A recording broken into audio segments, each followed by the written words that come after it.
Hello family, how are you doing? I hope you all are doing awesome.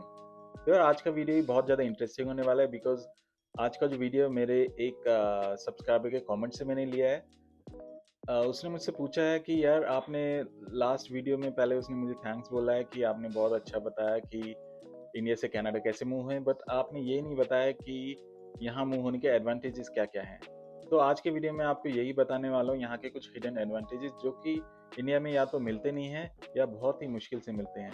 तो ऐसे कुछ चीज़ें हैं जो कि हर साल लाखों लोग यहाँ कनाडा को अपना नया घर बनाते हैं। तो बिना किसी देरी के लेट्स स्टार्ट। तो सबसे पहला और सबसे बड़ा बेनिफिट यहाँ का air quality. Air quality index अगर आप यहाँ का चेक करेंगे, सबसे पहले मैं दिल्ली से हूँ तो दिल्ली का एयर क्वालिटी इंडेक्स बताऊंगा। अभी मैं दिसंबर में ये शूट कर रहा हूँ तो एयर क्वालिटी इंडेक्स जो अभी दिख रहा है मुझे 469, और नीचे देखिए पूरा रेड आ रहा है। और ऐसे ही नोएडा का अगर मैं देखता हूँ तो 500 जो कि मैक्सिमम है air quality index, it's totally red. और अगर मैं यहाँ कनाडा का आपको दिखाऊं तो एयर क्वालिटी इंडेक्स सबसे पहले जब मैं कनाडा में हुआ था तो मैं हेलीफैक्स में था, तो मैं हेलीफैक्स का आपको दिखाता हूँ। ये आ रहा है 1, और देखिए एकदम क्लियर है एनवायरनमेंट। और दूसरा अभी मैं एडमिंटन में हूँ पिछले 3 सालों से, तो यहाँ का भी देखिए एयर क्वालिटी इंडेक्स ओनली 1। तो यहाँ यार जो एयर क्वालिटी इंडेक्स होता है ये 1 से लेकर 5 तक जाता है मैक्सिमम। अगर ये 4 या 5 अगर हो जाता है तो स्कूल में बच्चों को मास्क के लिए बोल देते हैं और बाहर फील्ड में नहीं जाने देते, उन्हें इंटरनली ही खेलने देते हैं। तो सोचिए कहाँ 1 से लेकर 5 और कहाँ 500। वैसे नॉर्मली जहाँ तक मैंने चेक किया है ये 350 के ऊपर रहता है, but I don't know what's the reason कि अभी 500 तक आ गया है। तो ये सबसे बड़ा बेनिफिट है कि यहाँ पे जैसे आप यहाँ पे आते हो विद इन ए वीक आपको फील होगा फ्रेश एयर, जैसे आप बाहर जाते हैं फ्रेश ऑक्सीजन आपको फील होता है। तो हेल्थ के हिसाब से ये सबसे बड़ा एक बेनिफिट है यहाँ कनाडा मूव होने का। दूसरा जो बहुत बड़ा बेनिफिट है यहाँ का वो है सेफ्टी एंड लो क्राइम। देखिए यार, क्राइम तो हर जगह होते हैं बट कनाडा को one of the safest countries में से काउंट किया जाता है। यहाँ स्पेशली लेडीज रात को 1-2 बजे कभी भी यहाँ पे फ्रीली होकर ऑफिस से आती हैं, वो कहीं भी आ जा सकती हैं। बट अगर मैं बैक होम की बात करूँ जैसे दिल्ली, नोएडा, एनसीआर या एनी मेट्रोपॉलिटन सिटी, वहाँ पे लेडीज़ को स्पेशली रात के टाइम पे थोड़ा सा अनईजी सा फील होता है। अगर उन्हें कहीं जाना है तो वो किसी की हेल्प लेंगी, उसके साथ जाएंगी या तो उसे अवॉइड करेंगी। बट यहाँ पे ऐसा नहीं है, आप किसी भी टाइम पे आ जा सकते हो। तो ये यहाँ का सबसे बड़ा बेनिफिट मुझे लगता है। थर्ड सबसे बड़ा बेनिफिट कनाडा मूव होने का, health care almost free. Doctor, hospital या फिर इमरजेंसी ऑलमोस्ट सारा फ्री है। बस यहाँ पे आपका डेंटल और विजन कवर नहीं होता, इसके अलावा सारी चीज़ ऑलमोस्ट फ्री। तो देखिए कितना बड़ा बेनिफिट है यहाँ पे मूव होने का। इंडिया में सबके पास इंश्योरेंस नहीं होता है, और जो हॉस्पिटल का चार्जेस हैं वो आपको पता ही कितना हाई होता है। बट यहाँ पे सबके साथ एक जैसा ही बिहेव होता है, हर कोई सेम हॉस्पिटल में जाता है और सारी चीज़ें ऑलमोस्ट फ्री होती हैं, कवर्ड होती हैं। तो ये यहाँ पे कनाडा मूव होने का सबसे बड़ा बेनिफिट जो है ये मुझे लगता है। चौथे नंबर पे मैं रखूंगा सोशल बेनिफिट्स को। चाइल्ड बेनिफिट, इसे सीसीबी बोलते हैं हम, कनाडा चाइल्ड बेनिफिट। यहाँ पे जितने बच्चे होते हैं उस हिसाब से यहाँ की गवर्नमेंट पेरेंट्स को सपोर्ट करती है। मतलब अगर आपका एक है तो उस हिसाब से यहाँ आपको हर महीने कुछ पैसे मिलते हैं। दो होते हैं तो उसके हिसाब से मीन्स अलग अलग रेशियो होता है। तो जितने ज़्यादा बच्चे होते हैं उतना ज़्यादा कनाडा गवर्नमेंट आपको हेल्प करती है बच्चों के लिए। मैटरनिटी प्लस पैटर्निटी, ये 1 साल के लिए आपको छुट्टी मिलती है। जैसे बैक होम में पैटर्निटी लीव नहीं मिलते, बट यहाँ पे आपको मैटरनिटी प्लस पैटर्निटी 1 साल के लिए आपको पूरी छुट्टी देती है, और उसमें आपको पूरे साल भर पैसा आएगा गवर्नमेंट की तरफ से।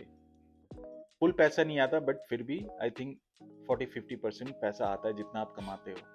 अनएम्प्लॉयमेंट बेनिफिट एक होता है, अगर भगवान ना करे आपकी किसी कारणवश जॉब चल जाती है तो यहाँ पे एक ईआई की फैसिलिटी यहाँ की गवर्नमेंट देती है। ईआई होता है एम्प्लॉय इंश्योरेंस। तो आपको हर महीने घर बैठे बैठे फ्री में पैसे आते हैं। यहाँ की गवर्नमेंट सपोर्ट करती है कि यार इसका पैसे नहीं है तो ये कैसे सर्वाइव करेगा। तो ये मुझे एक बहुत ही अच्छा पॉइंट लगा। इसके अलावा ओल्ड एज सिक्योरिटी, जैसे आप एक आई थिंक अभी 60 है या 62, आई थिंक 62 है, जैसे आप इस एज में पहुंचते हो तो उसके बाद आपको ऑटोमेटिक एक ओल्ड एज सिक्योरिटी मिलती है, मतलब पैसा मिलता है। और इसके अलावा pension plan, Canada pension plan. India में जो गवर्नमेंट जॉब में होते हैं सिर्फ उन्हीं को ये फैसिलिटी मिलती है पेंशन की। बट यहाँ पे आप कोई भी जॉब करेंगे और जैसे ही आप एक 60 को टच करते हैं, अगर आप रिटायर हो जाते हैं जॉब से, तो आपको हर महीने कनाडा पेंशन प्लान स्टार्ट हो जाती है। तो इन शॉर्ट, अगर आपको कोई भी फाइनेंशियल ट्रबल आए तो ये कंट्री आपका साथ देती है। छठा जो पॉइंट है वो है वर्क लाइफ बैलेंस। यहाँ पे काम से ज़्यादा फैमिली को प्रायोरिटी दी जाती है। 2-3 दिन गारंटीड आपके डे ऑफ होते हैं। इंडिया में नॉर्मली जो भी प्राइवेट जॉब करते हैं उनको एक दिन छुट्टी मिलती है। काफ़ी सारी जॉब्स रहती हैं जहाँ पे 15-15 दिन में मुझे पता है छुट्टी मिलती है। यहाँ ऐसा नहीं है। यहाँ पे इंसान को ज़्यादा प्रायोरिटी दी जाती है। 2 से 3 दिन उसकी छुट्टी गारंटीड है। ओवर टाइम का कोई प्रेशर नहीं। अगर आपने 8 घंटे काम कर लिया, अगर उसके बाद आप रुकते हैं तो आपको 2 गुना सैलरी मिलती है। Yes, 2 times of your salary. अगर आपकी सपोज $15 पर आवर के हिसाब से सैलरी है और अगर आप ओवर टाइम में जा रहे हैं तो वही आपको $30 के हिसाब से मिलेगी।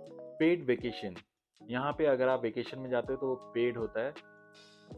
जितने घंटे आप काम करते हो इसके हिसाब से आपके वेकेशन आवर बनते हैं।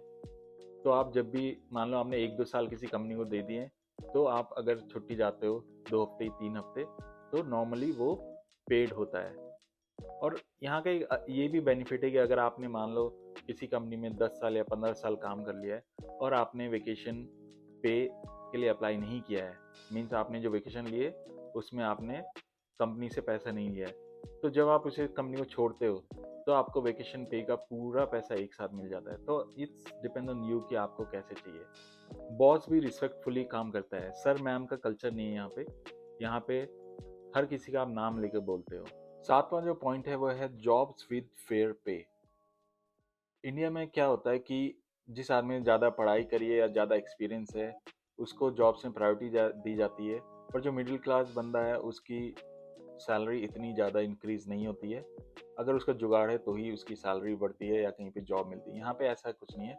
यहाँ पे कोई भी फ्रेशर है या कोई भी बंदा है उसको $15 से $20 से स्टार्टिंग इजीली मिल जाती है। और इसके अलावा हर किसी के साथ इक्वालिटी रहती है। मीन्स चाहे कोई कितना भी पढ़ा लिखा हो, कैसा भी हो।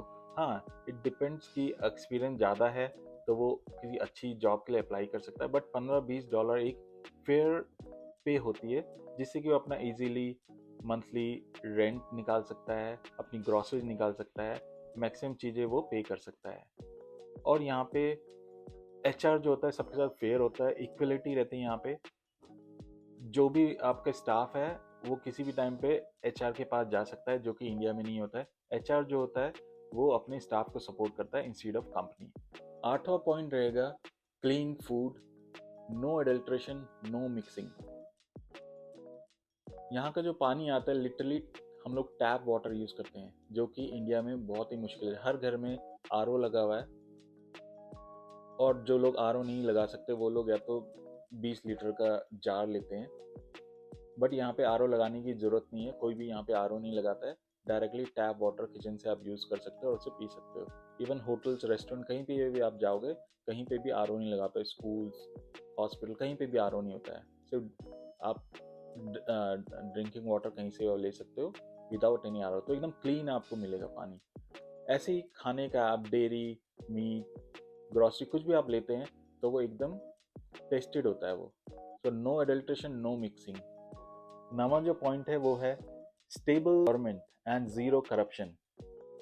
अगर आप इंडिया से कंपेयर करोगे यहाँ पे यार हर चीज़ में करप्शन है। वहाँ पे हर चीज़ में अगर आपको लाइसेंस बनाना है या गवर्नमेंट कुछ भी काम करना है, कहीं पे कुछ जॉब चाहिए, कुछ भी करना है, तो करप्शन हर जगह आपको मिलेगा। हो सकता है अब थोड़ा कम हो गया हो, बट करप्शन तो है ही। मैंने जब अपना लाइसेंस बनाया था, अपनी वाइफ का लाइसेंस बनाया था, सॉरी टू से बट मुझे भी ब्राइब देना पड़ा बिकॉज मुझे जल्दी चाहिए था। बट यहाँ पे ऐसा कुछ नहीं है। यहाँ पे गवर्नमेंट आपका हर समय सपोर्ट करती है। हर काम में जितना टाइम लगता है उतना लगेगा, बट ज़ीरो करप्शन है और आपका गवर्नमेंट पूरा फेवर करती है। आप ऑनलाइन जैसे भी आपको अप्लाई करना है वैसे करिए और आपको पूरी हेल्प करती है। तो यहाँ पे ज़ीरो करप्शन एकदम। 10वां पॉइंट रहेगा freedom to live the life you want. यहाँ कोई भी आपको जज नहीं करता है। सबसे बड़ी बात यहाँ की ये है, बिकॉज आपको जो पहनना वो पहनो, आपको जो रिलेशन रखना है वो रखो, आपको जो खाना वो खाओ, आपको जहाँ जाना वो जाओ। कपड़े, lifestyle, career choices, relationship, everyone minds their own business. तो यहाँ पे कोई आपको जज नहीं करता, ये सबसे बड़ी बात है यहाँ की। 11वां मेरा पॉइंट है clean roads and organise traffic. यहाँ पे रोड्स आपको एकदम wide, smooth, no honking and drivers very polite. जैसे इंडिया में क्या है, जगह जगह पे हॉन्क रहता है और कोई भी कहीं से ही मोड़ लेता है, बट यहाँ पे ट्रैफिक रूल्स हर कोई फॉलो करता है। यू कैन नॉट बिलीव, मैं रात को कभी 2 बजे आता हूँ, रास्ते में कोई नहीं होता है, बट अगर वहाँ पे रेड लाइट आती है तो कोई ना होते हुए फिर भी वहाँ पे वो लोग ड्राइवर्स वहाँ पे रुक जाते हैं। बट अपने वहाँ पे ऐसा नहीं है, कोई नहीं है, लेफ्ट राइट देखा कोई नहीं और भगा लो। तो दोस्तों 11 पॉइंट ऑलरेडी हो गए हैं। वैसे तो यहाँ पे बहुत सारे पॉइंट्स हैं जो मैं आपको बता सकता हूँ, बट वीडियो ऑलरेडी बहुत लंबा हो रहा है, तो मैं आज के लिए बस इतना ही। अगर आपको कुछ और पॉइंट चाहिए तो जस्ट कमेंट में, मैं आपको और भी कमेंट्स दे सकता हूँ। तो जो लोग यहाँ पे कनाडा आने वाले हैं या आने का मन बना रहे हैं, प्लीज़ ये पॉइंट्स को देखिए, तो आपको ये बहुत हेल्प करेगा। तो अगर आपको वीडियो आज का अच्छा लगा हो तो प्लीज़ लाइक, शेयर और कमेंट्स करिए, और आप मुझे ये ज़रूर लिखिए कि आपको कौन सा पॉइंट सबसे अच्छा लगा। तो चलिए मिलते हैं अपने नेक्स्ट वीडियो में, तब तक के लिए bye bye, take care, be happy and be safe.